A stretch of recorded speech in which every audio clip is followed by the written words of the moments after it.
As a 26-year-old single mom, life presents its own set of challenges. Raising my wonderful 4-year-old daughter Mia alone, every day is a test of strength and love. Mia is the light of my life, but being a single parent is not easy. To support us, I work as a cleaner in a cafe, barely managing to cover our basic needs. We live in a cramped apartment, but despite the tight quarters, we make it a home full of love and laughter. Meanwhile, my toxic sister Ella seems to have her life perfectly sorted out. She's a successful lawyer with a beautiful home and a husband, William, who could be the lead in a romantic comedy. Sometimes, when I look at her life, I can't help but feel a bit dishevelled by comparison. One day, Ella swung by my apartment looking flawless in her designer suit, while I was buried in a mountain of dishes with Mia attached to my leg. "How are you holding up?" she asked, her voice filled with both concern and a touch of pity. "Just living the dream," I replied with a chuckle, masking the exhaustion in my voice. Ella, ever the caring sister, offered to take Mia for the weekend, so I could work some extra shifts and maybe have a bit of time to myself. Initially reluctant to impose, I realised the offer was too good to refuse. Extra cash and a breather sounded heavenly. "Are you sure? I don't want to be a burden." I hesitated. "Don't be silly," she insisted, already embracing Mia, who delightedly gave her a kiss. "William and I love having her over. It'll be fun." I couldn't help but feel a deep sense of gratitude as I watched Ella prepare to take Mia for the weekend. "Thanks, Ella, you're a lifesaver," I said, feeling the weight lift off my shoulders for a moment. Just as they were about to leave, Ella asked to borrow my phone charger because hers wasn't working. "Sure, it's in my purse on the kitchen table. Help yourself," I called out while I tried to wrangle Mia into her jacket. I heard Ella rummaging through my purse, and a small part of me wondered why she didn't wait for me to get it, but I quickly dismissed the thought. She's my sister after all. Once they left, I collapsed onto the couch, savouring the rare quiet. It was a moment to breathe, to reflect, and maybe, just maybe, to catch a break from the relentless pace of life. While I meant to spend my quiet weekend cleaning and meal prepping, I found myself instead getting lost in scrolling through my sister Ella's social media. Her feed was filled with vacation snapshots, professional achievements, and affectionate moments with her husband William. It felt like a non-stop highlight reel of an impeccable life. I sighed, feeling a pang of jealousy, and chided myself. Get it together, sister. Ella had worked hard for her life, and she was always there for Mia and me. Just then, my phone buzzed with a text from Ella. "Mia's having a blast. Don't work too hard this weekend, sis. Love you both." A smile crossed my face, mixed with feelings of gratitude for the help, missing my little girl, and yes, still a hint of envy. But above all, I was thankful to have Ella in my life. The weeks sped by, and I finally got around to tackling the chaos of my apartment. Toys littered the floor, and laundry was piled high, enough to clothe a small army. Amid stuffing things into closets, no judgment please, I noticed Ella's expensive designer purse on the coffee table. "How did I miss that?" I wondered aloud. "Better return this before she panics," I mumbled, realising the purse alone was probably worth more than all my clothes combined. As I grabbed the purse, it slipped from my hands, spilling its contents across the floor. "Oh, come on," I groaned, bending down to gather everything. That's when I noticed something unexpected. A stack of official-looking papers that caught my eye. Curiosity overtook me and I glanced at them. My heart nearly stopped as I saw what they were. Adoption papers with Mia's name on them, listing Ella and William as the adoptive parents. "This can't be real," I whispered, hands trembling as I read through the documents. "What the heck is going on?" I muttered, my mind reeling. The thought that my own sister, the person I trusted most, might be trying to adopt my daughter without my knowledge was too much to bear. The room seemed to spin as I sank down, trying not to fall over. No, I stammered, searching the purse for some clue, some rational explanation I might have missed. But what I uncover next only deepens the chasm of betrayal. Amid the chaos, I find a fabricated birth certificate declaring Ella as Mia's mother, alongside falsified medical records, and even a plane ticket to another state. Each discovery cuts deeper, feeling like a betrayal of trust so profound it's unbearable. I find myself struggling to breathe, my thoughts swirling. How could my own sister, Ella, do this to me, to Mia? In the midst of my shock, my phone buzzes, startling me. It's a text from Ella, casual as ever. "Hey sis, forgot my purse at your place. Can you bring it back later?" My heart sinks as I stare at the message, my stomach churning. What can I even say to her? "Sure, no problem. Oh, and by the way, I found your elaborate plan to take my daughter away." Almost immediately, another message pings. "Also, William and I were thinking of taking Mia for another weekend soon. You know, give you a break." My anger boils over at her audacity. A break, or a perfect opportunity for them to vanish with my daughter. I collapse onto the floor, overwhelmed by the mounting evidence of Ella's deceit. Tears stream down my face as the weight of her betrayal presses down on me. What am I going to do? How can I protect Mia now? Trust has shattered around me, and yet one thing remains clear. I will never let anyone take my daughter away from me. Not Ella, not anyone. Despite the turmoil, I force myself to take deep breaths, trying to gather my composure. I need a plan. I need help. But most critically, I need to keep Mia close and maintain normalcy until I can sort out my next steps. With trembling hands, I scoop up all the documents and stuff them back into Ella's purse. I'll have to act as though I've seen nothing, at least for now. But inside, I know nothing will ever be the same.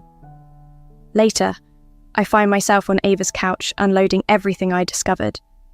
Ava has been my steadfast companion since high school, and right now, she's the only person I feel I can truly trust. "Girl, this is some messed up stuff," Ava says, shaking her head in disbelief. "We've got to dig deeper. Something isn't right here." Together, we start to piece together the puzzling evidence, uncovering more unsettling details. As we delve into Ella's social media, Ava suddenly points to the screen, a puzzled look on her face. "Hold up," she pauses. "Didn't you say Ella couldn't have kids?" I lean in closer, my jaw dropping as the pieces begin to click into place, unveiling a plan more sinister than I had imagined. Digging deeper into Ella's purse only unearthed more horrors. Among the scattered items, I found a birth certificate, a counterfeit one declaring Ella as Mia's mother, alongside forged medical records and even a plane ticket to another state. Each discovery felt like another stab of betrayal. My heart raced and my breathing hitched. How could my sister, my own flesh and blood, plot something so cruel against Mia and me? In the midst of my turmoil, my phone vibrated, startling me. It was a message from Ella. "Hey sis, forgot my purse at your place. Can you bring it back later?" I stared at the screen, nausea swirling in my gut. What could I possibly respond? "Oh, sure, I'll just swing by after uncovering your plan to abduct my daughter." Before I could even think of a reply, another text popped up. "Also, William and I were thinking of taking Mia for another weekend soon. Give you a break, you know." Anger surged through me. A break? Or perhaps a chance for them to vanish with my daughter? Tears welled up and I sank to the floor. The evidence of Ella's deception laid bare around me. I sobbed, overwhelmed and scared. What was I supposed to do now? How could I protect Mia? Trust had crumbled. It was clear I couldn't count on anyone but myself to keep my daughter safe. I might be a struggling single mom, but I would move heaven and earth to protect Mia. I wiped my tears, trying to compose myself. I needed a plan, I needed support, but most urgently, I needed to keep Mia close and behave as if nothing was amiss until I figured out my next move. With trembling hands, I collected all the documents and shoved them back into Ella's purse. For now, I had to act as though I'd seen nothing, but our relationship would never be the same. Seeking solace and counsel, I found myself on the couch of my lifelong friend Ava, pouring out the terrifying discoveries from Ella's purse. Ava had been my steadfast ally since high school, and right now, she was the only person I felt I could trust. "Girl, this is some messed up stuff," Ava exclaimed, her expression one of shock as she shook her head. "We need to dig deeper. Something isn't right." Together, we began to piece together the grim puzzle, starting with a deep dive into Ella's social media accounts. As Ava pulled up information on her laptop, she paused, pointing at the screen with a frown. "Hold up," she said. "Didn't you mention Ella couldn't have kids?" I leaned forward, my eyes widening in disbelief as the implications began to dawn on me. In Ava's dimly lit living room, we continued scrolling through Ella's social media, only to be stunned by recent posts showing her with what appeared to be a baby bump. "What the—" "She told everyone she was pregnant," I muttered, disbelief colouring my tone. The post showcased numerous doctor's visits and nursery preparations, each one meticulously crafted to paint the perfect picture of an expectant mother. But it was all a lie, a well-orchestrated deception. Feeling a mixture of nausea and shock, I whispered, "She's been plotting this for months." Ava reached for my hand, her grip firm. "We need to check her emails. Do you still remember her password?" I nodded, feeling a twinge of guilt, yet knowing it was critical to uncover the full extent of her plans. We logged into her email, and the contents sent chills down my spine. There were communications with a dubious lawyer about expediting an adoption across state lines. The responses were cryptic, yet it was evident something nefarious was underway. "Oh my God," I gasped as we read an email from William detailing their entire scheme to take Mia away by exploiting my supposed substance abuse issues to label me as an unfit mother. "Substance abuse? What are they talking about?" Ava asked, confusion etched across her face. I shook my head, equally puzzled. "I don't know. I barely drink, let alone use drugs." We delved deeper, and with each discovery, the truth grew darker. It became clear that Ella had been isolating me from friends and family for months, fabricating reasons why I couldn't attend gatherings or why others shouldn't visit. "Remember when she told you your cousin Amy was speaking ill of you?" Ava prompted. Realization dawned on me. It was likely another of Ella's lies. The financial assistance she had been providing suddenly took on a more sinister tone. She was making me dependent on her. But the worst revelation was yet to come. We stumbled upon a series of messages between Ella and an unknown contact discussing the procurement of small doses of drugs. At first, I was confused, but then it hit me hard. "Oh my God!" I gasped, my stomach turning. "She's been drugging me. That's why I felt so off lately. She's been putting stuff in my food." Ava looked at me, horror-stricken. "She's setting you up to look like an addict. That's how she plans to take Mia." As the gravity of Ella's betrayal fully sank in, I felt my world crumbling. My own sister had been poisoning me, isolating me, or to steal my daughter. What am I going to do? I asked, feeling more vulnerable and scared than ever. They had resources, connections, and I'm just a cafe cleaner. How could I possibly fight back? Ava grabbed my shoulders, forcing me to meet her gaze. "Listen to me. You're not alone. We've got evidence now. We're going to fight this, and we're going to win," she assured me with conviction. Taking a deep breath, I tried to steady myself. Ava was right. I couldn't afford to fall apart. "Mia needs me to be strong," I resolved, wiping away. Tears I hadn't even noticed were falling. "What's our next move?" I asked. Ava grinned, a spark of determination in her eyes. "Now, we set a trap. We're going to catch these snakes red-handed." As we began to plan, a glimmer of hope flickered within me. Ella might think she had everything figured out, but she didn't know who she was messing with. I'm a mom, and I'll do whatever it takes to protect my baby. "Watch out, sis. You picked the wrong mama bear to mess with," I vowed, pacing my apartment, torn between confronting Ella immediately or waiting to spring our trap. Navigating through this nightmare, Ava has been my pillar, not only helping me collect evidence, but also connecting me with her cousin, a skilled lawyer. We need to catch her in the act, Ava insists, setting up hidden cameras around my apartment. Just your word against hers won't cut it. I nod, my stomach in knots, but my resolve firm. When Ella calls next offering to babysit, I manage to keep my voice steady. That'd be great, thanks sis, I say, trying to mask my anxiety. The day she arrives to look after Mia, I'm overwhelmed with nerves. I kiss Mia goodbye, silently praying that this will be the last time Ella can manipulate our time together. Later, Ava and I are glued to her laptop, scrutinising the hidden camera footage. My heart races as we watch Ella sifting through my belongings and whispering into her phone, "It's all set for next week." Sister doesn't suspect a thing. Clenching my fists, I resist the urge to confront her immediately. We need undeniable proof. The following day, I concoct a plan to draw more out of Ella. I invite her over for coffee, my phone discreetly recording our conversation in my pocket.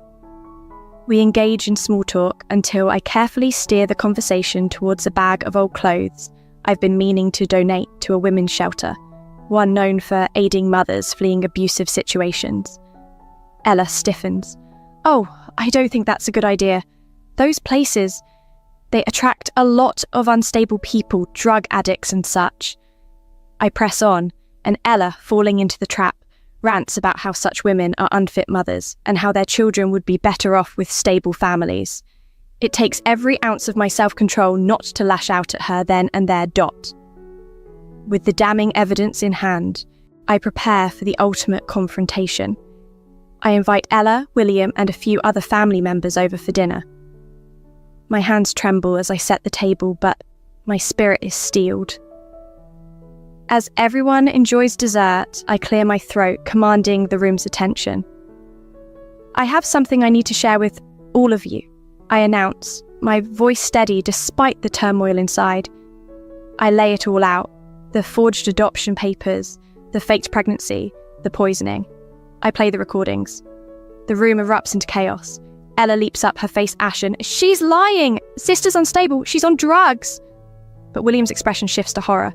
He turns to Ella, his voice filled with disbelief and betrayal. "Ella, what have you done?" The air thickens with tension, the truth finally laid bare, setting the stage for a family reckoning. My heart pounds, but I stand firm, fortified by the truth and the evidence, ready to protect my daughter at all costs. William's voice was barely above a whisper, a mixture of confusion and shock etching his features. It was clear Ella had spun a web of lies around him as well, convincing him of my supposed drug problems, a fabrication he had taken as truth. He was completely unaware of the forged documents and the poisoning. As the full weight of the reality hit him, Ella lost all composure. "It's not fair," she screamed, her voice breaking with emotion. "I deserve that baby more than her. I'm successful. I'm stable. Why should she get to keep a child when I can't?" The room fell silent, everyone staring as Ella unveiled her deep-seated jealousy and resentment. It was like observing a stranger who had stolen my sister's identity. Her outburst ended with the arrival of the police, who took her away as she kicked and screamed. Drained, I collapsed into Ava's arms, a profound sense of relief washing over me despite the chaos. The following weeks were a whirlwind of police statements and court appearances. I secured a restraining order against Ella, who now faced multiple charges. As I began the slow process of rebuilding, family members and old friends reached out, offering apologies for believing Ella's lies. Forgiving them was tough, but necessary for healing. Months later, life felt lighter. I was at the park pushing Mia on the swings, her delighted squeals of "Hiya mama" filling the air. Ava was there too, ever watchful and supportive. Watching Mia soar, I reflected on our journey through the ordeal. It had been a grueling battle, but we emerged free from Ella's toxic shadow, our bond stronger and our lives hopeful once again. I may not lead a perfect life, nor do I have all the answers, but I have my daughter, true friends, and newfound inner strength. And honestly, that's more than enough.